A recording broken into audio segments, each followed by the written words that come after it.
आउज़ुबिल्लाहिमिनश्शैतानिर्रजीम बिस्मिल्लाहिर्रहमानिर्रहीम अस्सलाम वालेकुम। ਤੁਸੀਂ ਵੇਖ ਰਹੇ ਹੋ YouTube ਤੇ ਮੈਂ ਮਸ਼ਾਦ ਰਿਆਜ਼ ਤੇ ਅੱਜ ਅਸੀਂ ਡਿਸਕਸ ਕਰਨੀ ਹੈ ਜਾਨਵਰ ਦੇ ਦੁੱਧ ਦੇ ਹਵਾਲੇ ਨਾਲ ਕਿ ਜਿਹੜੇ ਜਾਨਵਰ ਕੋਈ ਮੱਝ ਜਾਂ ਗਾਂ ਉਹ ਦੁੱਧ ਘੱਟ ਦਿੰਦੇ ਨੇ ਜਾਂ ਦੁੱਧ ਜ਼ਿਆਦਾ ਹੁੰਦਾ ਤੇ ਦੁੱਧ ਘਟਾ ਜਾਂਦੇ ਨੇ ਉਹਦੇ ਮਸਾਇਲ ਦੇ ਹਵਾਲੇ ਨਾਲ ਅੱਜ ਤੁਹਾਨੂੰ ਇੱਕ ਐਸਾ ਨੁਸਖਾ ਦੱਸਣਾ ਹੈ ਕਿ ਜਿਹੜਾ ਇਸਤੇਮਾਲ ਕਰਨੇ ਦੇ ਨਾਲ 100% ਦੁੱਧ ਜਿਹੜਾ ਉਹ ਵੱਧਦਾ। ਜੇ ਵਧੇ ਨਾ ਤੇ ਦੁੱਧ ਘਟਦਾ ਨਹੀਂ ਹੈ। ਅਕਸਰ ਮਸਲਾ ਹੁੰਦਾ ਹੈ ਜ਼ਿਮੀਂਦਾਰਾਂ ਭਰਾਵਾਂ ਨੂੰ ਕਿ ਦੁੱਧ ਜਾਨਵਰ ਮੱਝ ਜਾਂ ਗਾਂ ਜਿਸ ਵਕਤ ਉਹ ਆਸਤਾ ਦੁੱਧ ਘਟਾਈ ਜਾਂਦੇ ਨੇ, ਦੁੱਧ ਘਟਣ ਨਹੀਂ ਲੱਗਾ। ਇਹ ਜਿਹੜਾ ਨੁਸਖਾ ਹੈ ਇਸਤੇਮਾਲ ਕਰਨ ਦੇ ਨਾਲ ਨੁਸਖਾ ਕੀ ਹੈ ਜ਼ਰਾ ਗੌਰ ਦੇ ਨਾਲ ਸੁਣੀਓ। ਉਹਦੀ ਪਹਿਲਾਂ ਤਾਂ ਵਜ੍ਹਾ ਦੱਸਣੀ ਆ ਕਿ ਦੁੱਧ ਘਟਦਾ ਕਿਉਂ ਹੈ ਤੇ ਉਹ ਜਿਹੜੇ ਕਿਸੇ ਵਜ੍ਹਾ ਦੇ ਨਾਲ ਦੁੱਧ ਘਟਦਾ ਉਹਦੇ ਤੇ ਅਗਰ ਕੰਟਰੋਲ ਕਰ ਜਾਈਏ ਤੇ ਦੁੱਧ ਘਟਣ ਨਹੀਂ ਲੱਗਾ ਬਲਕਿ ਦੁੱਧ ਵਧੇਗਾ 100%। ਉਹ ਵਜ੍ਹਾ ਇਹ ਵੇ ਕਿ ਅਸੀਂ ਜਿਹੜੇ ਆ ਅਕਸਰ ਜਿਹੜਾ ਜਾਹ ਹੁੰਦਾ ਜਾਨਵਰ ਦਾ ਉਹਦਾ ਜਿਸ ਵਕਤ ਪੇਟ ਨਹੀਂ ਭਰਿਆ ਜਾਂਦਾ ਉਹ ਰੱਜਦਾ ਨਹੀਂ ਹੈ, ਮਤਲਬ ਕਿ ਉਹ ਰੱਜਦਾ ਨਹੀਂ ਹੈ, ਉਸ ਵਕਤ ਜਾਨਵਰ ਜਿਹੜਾ ਉਹ ਦੁੱਧ ਘਟਾਉਣਾ ਸ਼ੁਰੂ ਕਰ ਦਿੰਦਾ। ਜਿਸ ਵਕਤ ਕੋਈ ਵੀ ਮੱਝ ਜਾਂ ਗਾਂ ਸੂੰਦੀ ਹੈ ਉਹਦਾ ਜਿਹੜਾ ਜਾਹ ਹੈ ਉਹਦਾ ਜਿਹੜਾ ਬੱਚਾ ਹੈ ਉਹਨੂੰ ਤੁਸੀਂ ਰਜਾਓ।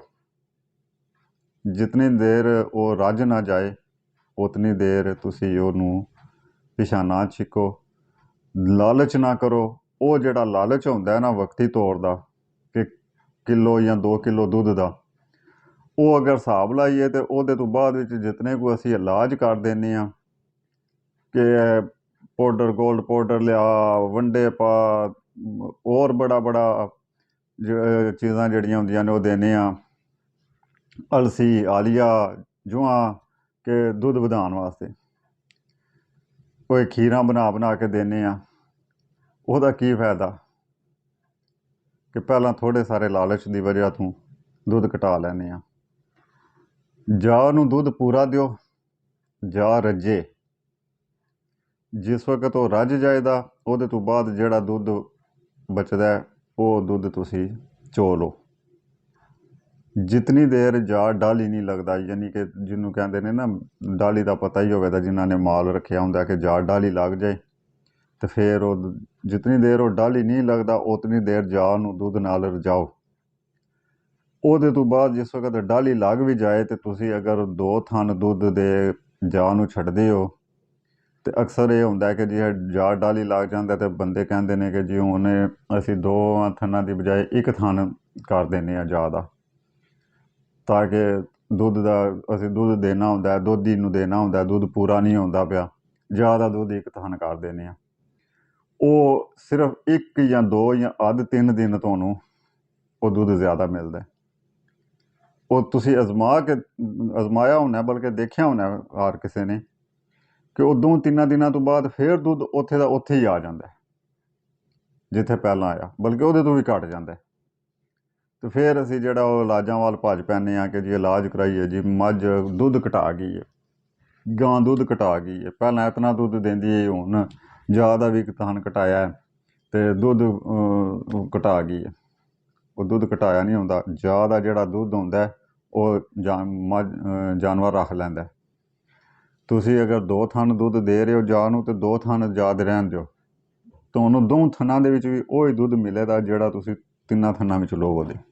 ਬਲਕਿ 3 ਜਿਸ ਵਕਤ ਘਟਾਓਗੇ ਤੇ ਦੁੱਧ ਹੋਰ ਘੱਟ ਜਾਏਗਾ, ਉਹਨਾਂ 2 ਥਣਾਂ ਦਾ ਜਿਹੜਾ ਤੁਹਾਨੂੰ ਮਿਲਦਾ ਪਿਆ ਉਹਦੇ ਤੋਂ ਵੀ ਘੱਟ ਜਾਏਗਾ। ਇਸ ਗੱਲ ਵਾਸਤੇ ਜਿਹੜਾ ਜਾ ਦਾ ਦੁੱਧ ਹੈ ਉਹਦਾ ਹਿੱਸਾ ਜਿਹੜਾ ਉਹਨੂੰ ਪੂਰਾ ਦਿਓ, ਅੱਲਾਹ ਤਾਲਾ 'ਤੇ ਤਵੱਕਲ ਰੱਖੋ ਤੇ ਉਹ ਬੇਜ਼ਬਾਨ ਜਾਨਵਰ ਹੈ। ਇੱਕ ਅੱਲਾਹ ਤਾਲਾ ਨੇ ਕੁਦਰਤੀ ਇੱਕ ਨਿਜ਼ਾਮ ਬਣਾਇਆ ਤੇ ਉਹਦੇ 'ਤੇ ਵਿੱਚ ਦਖਲ ਅੰਦਾਜ਼ੀ ਨਾ ਕਰੋ ਤੇ ਨਾ ਇਸ ਜ਼ਿਆਦਤੀ ਦੇ ਵੀ ਜਿਹੜੇ ਨਾ ਉਹ ਜ਼ਿਆਦਤੀ ਕਰਨ ਵਾਲੇ ਯਾਨੀ ਜ਼ਾਲਮਾਂ ਦੇ ਵਿੱਚ ਵੀ ਨਾ ਆਪਣਾ ਆਪ ਸ਼ਾਮਲ ਕਰੋ ਅਤੇ ਅੱਲਾਹ ਤਾਲਾ 'ਤੇ ਤਵੱਕਲ ਕਰਕੇ ਅੱਲਾਹ ਤਾਲਾ 'ਤੇ ਭਰੋਸਾ ਰੱਖੋ। ਅਤੇ ਜਿਹੜਾ ਬਿਜ਼ਨਸ ਤੁਸੀਂ ਕਰ ਰਹੇ ਹੋ ਦੁੱਧ ਦਾ, ਉਹ ਜਿਸ ਵਕਤ ਤੁਸੀਂ ਅੱਲਾਹ ਤਾਲਾ 'ਤੇ ਤਵੱਕਲ ਅੱਲਾਹ ਤਾਲਾ 'ਤੇ ਭਰੋਸਾ ਕਰਕੇ ਕਰੋ ਤੇ ਉਹਦੇ ਵਿੱਚ ਅੱਲਾਹ ਤਾਲਾ ਬਰਕਤ ਪਾਉਂਦੇ ਅਤੇ ਤੁਹਾਡਾ ਜਿਹੜਾ ਉਹ ਨੁਕਸਾਨ ਨਹੀਂ ਹੋਵੇਗਾ। ਨੁਕਸਾਨ ਤੋਂ ਬਚੇ ਰਹੋ। ਉਹਦੇ ਬੜੇ ਨੁਕਸਾਨ ਹੁੰਦੇ ਨੇ, ਜਾਨਵਰ ਮਰ ਜਾਂਦੇ ਨੇ, ਨੁਕਸਾਨ ਹੋ ਜਾਂਦੇ ਨੇ, ਅਤੇ ਜਿਹੜਾ ਕੁਦਰਤੀ ਜੋ ਨਿਜ਼ਾਮ ਹੈ ਉਹ ਤਾਂ ਹੋਣਾ ਹੀ ਹੋਣਾ ਹੁੰਦਾ ਹੈ। ਬਾਕੀ ਇਹਦੇ ਵਿੱਚ ਕੁਝ ਇਨਸਾਨ ਦੇ ਆਪਣੇ ਅਮਲ ਦਖਲ ਵੀ ਆਉਂਦੇ ਨੇ। ਇੱਕ ਜਾਨਵਰ ਜਿਹੜਾ ਅਸੀਂ ਲਿਆ ਕੇ ਬੰਨ੍ਹਦੇ ਹਾਂ, ਉਹਦੀ ਜਿਹੜੀ ਪੁੱਛ ਹੁੰਦੀ ਹੈ ਕਿ ਉਹਨੂੰ ਵਕਤ ਨਾਲ ਪਾਣੀ ਡਾਇਆ, ਵਕਤ ਨਾਲ ਉਹਨੂੰ ਚਾਰਾ ਦਿੱਤਾ ਹੈ ਕਿ ਨਹੀਂ ਦਿੱਤਾ, ਉਹ ਇੱਥੇ ਤੋਂ ਹੁਣ ਕੁਝ ਨਹੀਂ ਕਹਿ ਸਕਦਾ। ਬਹਰਹਾਲ ਉਹ ਜਿੱਥੇ ਉਹਦੀ ਆਵਾਜ਼ ਜਾਂਦੀ ਹੁੰਦੀ ਹੈ ਵੀ ਉਹ ਬੜੀ ਡਾਢੀ ਜਗ੍ਹਾ। ਅਤੇ ਅਗਰ ਇਹਨਾਂ ਚੀਜ਼ਾਂ ਨੂੰ ਧਿਆਨ ਵਿੱਚ ਰੱਖਿਆ, ਇਹਨਾਂ ਚੀਜ਼ਾਂ ਦਾ ਧਿਆਨ ਰੱਖਿਆ ਜਾਏ ਅਤੇ ਨੁਕਸਾਨ ਤੋਂ ਵੀ ਬੰਦਾ ਬਚਿਆ ਰਹਿੰਦਾ ਅਤੇ ਉਹਦੇ ਕਾਰੋਬਾਰ ਦੇ ਵਿੱਚ ਵੀ ਅੱਲਾਹ ਤਾਲਾ ਦੀ ਤਰਫੋਂ ਬਰਕਤ ਹੁੰਦੀ ਹੈ। ਇਹ ਨੁਸਖਾ ਜਿਹੜਾ ਇਹ ਮੈਂ ਪਹਿਲਾਂ ਸ਼ੁਰੂ ਤੋਂ ਹੀ ਕਿਹਾ ਸੀ ਕਿ 100% ਹੈ। ਜਿਹੜਾ ਵੀ ਕੋਈ ਭਰਾ ਇਹਦੇ 'ਤੇ ਅਮਲ ਕਰੇਗਾ, ਮੈਂ ਦਾਅਵੇ ਨਾਲ ਕਹਿਣਾ ਵਾਂ ਕਿ ਉਹਨੂੰ 100% ਇਹਦੇ ਵਿੱਚੋਂ ਕਾਮਯਾਬੀ ਹਾਸਲ ਹੋਵੇਗੀ ਅਤੇ 100% ਉਹਦਾ ਫਾਇਦਾ ਹੋਵੇਗਾ। ਬਹੁਤ ਮਿਹਰਬਾਨੀ, ਸ਼ੁਕਰੀਆ। ਆਪਣਾ ਬਹੁਤ ਬਹੁਤ ਖਿਆਲ ਰੱਖਿਓ।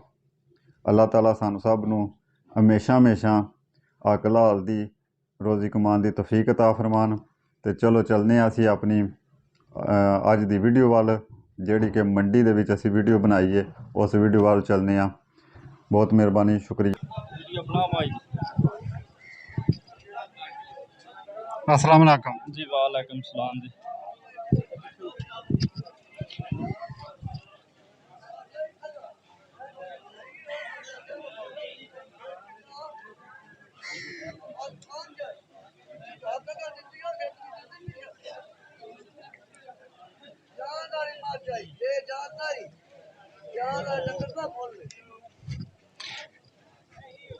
मुँह तो बनाओ जी।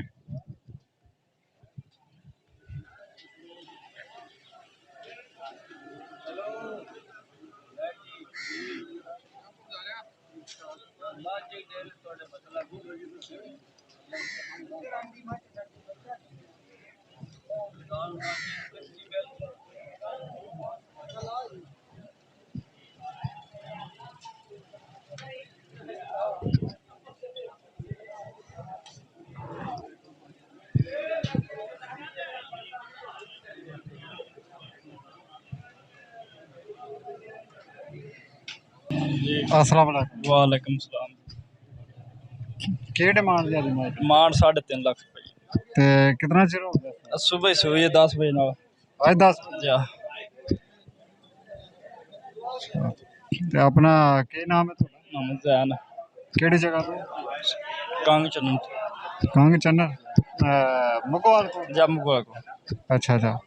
ਤੇ ਆਪਣਾ ਫੋਨ ਨੰਬਰ ਬੋਲ ਕੇ ਦੱਸ ਦਿਓ ਅਗਰ 40 680 29 54। ਇੱਕ ਵਾਰ ਫਿਰ 0340 680 29 54। 680 29 54 0340 ਜੀ। ਠੀਕ ਹੈ। ਅਗਰ ਕਿਸੇ ਨੇ ਲੈਣੀ ਹੋਵੇ ਤੇ ਇਹਨਾਂ ਦਾ ਫੋਨ ਨੰਬਰ ਸਕਰੀਨ ਤੇ ਵੀ ਆ ਜਾਏਗਾ। ਕਿਸੇ ਦੇ ਮੱਝ ਪਸੰਦ ਹੋਵੇ ਤੇ ਉਹ ਇਹਨਾਂ ਨਾਲ ਰਾਬਤਾ ਕਰ ਸਕਦੇ ਹੋ। ਪਿੰਡ ਵੀ ਉਹਨਾਂ ਨੇ ਦੱਸ ਦਿੱਤਾ। ਇਹ ਹੀ ਮੱਝ ਜਾਂ ਹੋਰ ਵੀ ਹੁੰਦੀਆਂ ਨੇ? ਹੋਰ ਵੀ ਹੁੰਦੇ। ਅੱਛਾ। ਅਗਰ ਕੋਈ ਬੰਦਾ ਤੁਹਾਡੇ ਨਾਲ ਰਾਬਤਾ ਕਰੇ ਤੇ ਹੋਰ ਵੀ ਮੱਝਾਂ ਮਿਲ ਸਕਦੀਆਂ? ਚੰਗੀਆਂ ਮੱਝਾਂ ਨੇ ਜੀ। ਠੀਕ। ਕਿਸੇ ਨੇ ਕਿਸੇ ਕਿਸਮ ਦਾ ਵੀ ਕੋਈ ਮੱਝ ਲੈਣੀ ਹੋਵੇ ਤੇ ਇਹਨਾਂ ਨਾਲ ਰਾਬਤਾ ਕਰ ਸਕਦੇ ਹੋ। ਫੋਨ ਨੰਬਰ ਇਹਨਾਂ ਦਾ ਸਕਰੀਨ ਤੇ ਆ ਜਾਏਗਾ। ਬੋਲ ਕੇ ਵੀ ਉਹਨਾਂ ਮਾਸ਼ਾਅੱਲਾ ਝੋਟੀਆਂ ਤੇ ਸੋਹਣੀਆਂ ਨੇ। ਬਣਾਓ ਜੀ। ਹਾਂ ਨੇ ਕੈਮਰਾ। ਮਾਸ਼ਾਅੱਲਾ ਜੀ, ਮਾਸ਼ਾਅੱਲਾ ਸੋਹਣੀਆਂ ਝੋਟੀਆਂ ਨੇ।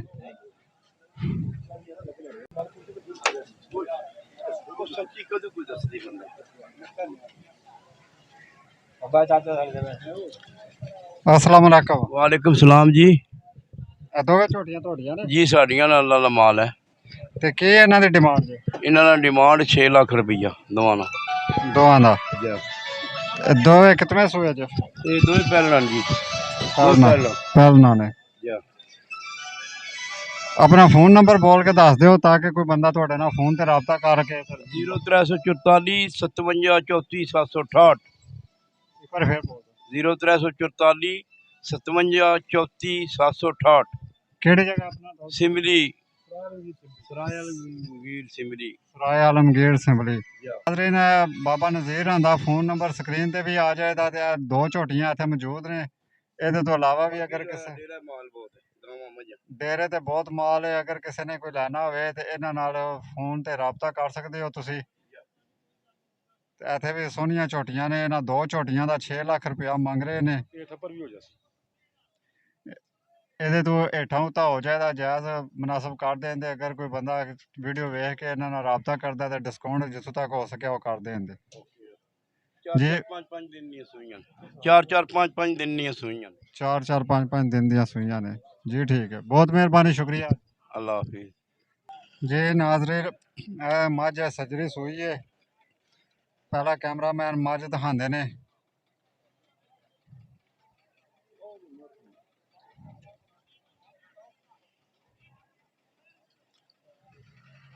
चलो जी, मझ मुंह तो भी दिखाओ जी।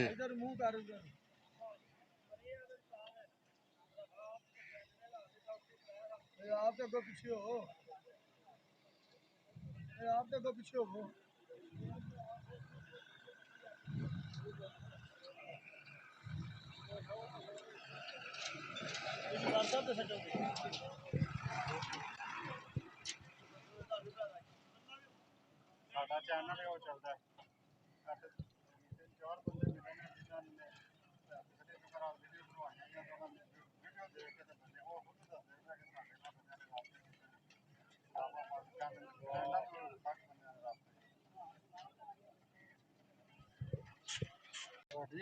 ਆਪਣੀ ਜੀ ਮੱਝ ਤੇ ਕੀ ਡਿਮਾਂਡ ਜੀ ਇਹਦੀ? ਇਹਦੀ ਡਿਮਾਂਡ ਮੰਗਣੇ 4 ਲੱਖ ਰੁਪਏ। 4 ਲੱਖ ਕਿਤਨਾ ਦੁੱਧ ਸੀ? ਦੁੱਧ ਹੈ 16 ਤੋਂ ਲੱਗ 18 ਦੇ ਕਰਾਂ। 16 ਤੋਂ 18 ਤੇ ਕਿਤਨਾ ਸੂਆ ਹੈ? ਦੂਸਰਾ ਦੂਸਰਾ ਹੁਣ ਸੂਈ ਹੈ ਦੂਸਰਾ ਰਸੋਈ ਪਿਆ ਮਗਰ ਕੱਟੀ ਆੜੀ ਹੈ ਵੀ ਜੀ। ਠੀਕ ਹੈ, ਤੇ ਆਪਣਾ ਕਿਹੜੀ ਜਗ੍ਹਾ ਤੋਂ ਆਇਓ? ਕੰਮ ਹੋ ਗਈ ਮੰਡੀ ਕਾਮੋ ਕੀ ਮੰਡੀ ਤੋਂ। ਆਪਣਾ ਫੋਨ ਨੰਬਰ ਕੀ ਹੈ ਤੁਹਾਡਾ? 0301 88 35 319 0301 88 35 319 319। ਤੇ ਇਹਦੇ ਤੋਂ ਇਲਾਵਾ ਹੋਰ ਵੀ ਮੱਝਾਂ ਹੁੰਦੀਆਂ ਨੇ? ਹਾਂ ਹੋਰ ਵੀ ਹੁੰਦੀਆਂ ਨੇ ਹਰ ਜੁਮੇਰਾਤ ਨੂੰ ਆਉਂਦੀਆਂ? ਹਰ ਜੁਮੇਰਾਤ ਨੂੰ ਕਿਹੜੀ ਜਗ੍ਹਾ? ਐਸੇ ਜਗ੍ਹਾ ਤੇ ਹੁੰਦੀਆਂ? ਐਸੇ ਜਗ੍ਹਾ ਤੇ। ਅੱਛਾ, ਜੇ ਨਾਜ਼ਰੀਨ ਹਰ ਜੁਮੇਰਾਤ ਨੂੰ ਆਉਂਦੇ ਨੇ। ਇਹਦੇ ਤੋਂ ਇਲਾਵਾ ਹੋਰ ਵੀ ਮੱਝਾਂ ਇਹਨਾਂ ਕੋਲ ਹੁੰਦੀਆਂ ਨੇ। ਅਗਰ ਕਿਸੇ ਨੇ ਕੋਈ ਮੱਝ ਲੈਣੀ ਹੋਵੇ ਤਾਂ ਫੋਨ ਨੰਬਰ ਸਕਰੀਨ ਤੇ ਵੀ ਆ ਜਾਏਗਾ ਇਹਨਾਂ ਦਾ। ਇਹਨਾਂ ਨਾਲ ਤੁਸੀਂ ਰਾਬਤਾ ਕਰ ਸਕਦੇ ਹੋ ਜੀ। ਬਹੁਤ ਮਿਹਰਬਾਨੀ। ਜੀ ਜਨਾਬ।